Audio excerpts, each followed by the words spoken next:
about some Floyd money, Mayweather. Talk about some Yeah. boxing. Some of the initial money. numbers or potential numbers are coming out right now. Possibly $180 million Floyd Money Mayweather can make off of this fight May 2nd against Manny Pacquiao. Biggest fight of the year, biggest fight of the decade, biggest fight of the last 20 years probably. It's the fight that we've wanted for years. Maybe we wanted it a little bit more 5 years ago or so, but nonetheless, we're still getting it finally. And man, that payday, $180 million. Is ridiculous. Floyd's smart because he has his own production. Yeah. He does his own, so he gets usually gets a cut of the door. There's a 60-40 split. Of course, it's going to be in Mayweather's favor because he's the star. He's undefeated. Talk about some other high paychecks. Giancarlo Stanton signed a huge deal, 13 years, $325 million. With the he's got to play out that contract though. Yeah. And this is a young guy and stuff. And Floyd can make that over half of that in one night. That's insane. That's what's crazy when you think about that. Now, hopefully, good luck Giancarlo. I know he got hit in the face last season. Hopefully, he bounces back strong. But that's a big contract. You look at people like Albert Pujols a few years back, even back early 2000s when A-Rod got that monstrous contract, or what at the time was monstrous. 275 for New York. Yeah, even the Rangers, it was huge back then. It was like 250 at the Rangers. It's huge. Cabrera over in Detroit.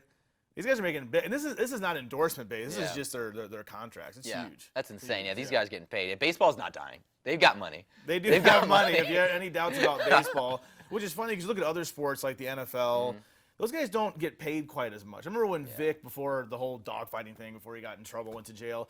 He said he wanted to say like a 6 or 7 year, $135 million contract. And that was huge. Yeah. That was big. Peyton Manning recently signed a $90-something million contract. Those are huge. The rumor has it right now that Russell Wilson, I was confused, Russell Westbrook, I always say that name. Russell Wilson, Seattle Seahawks, maybe working on a monster deal. We haven't seen the numbers. I think he's working on a monster deal.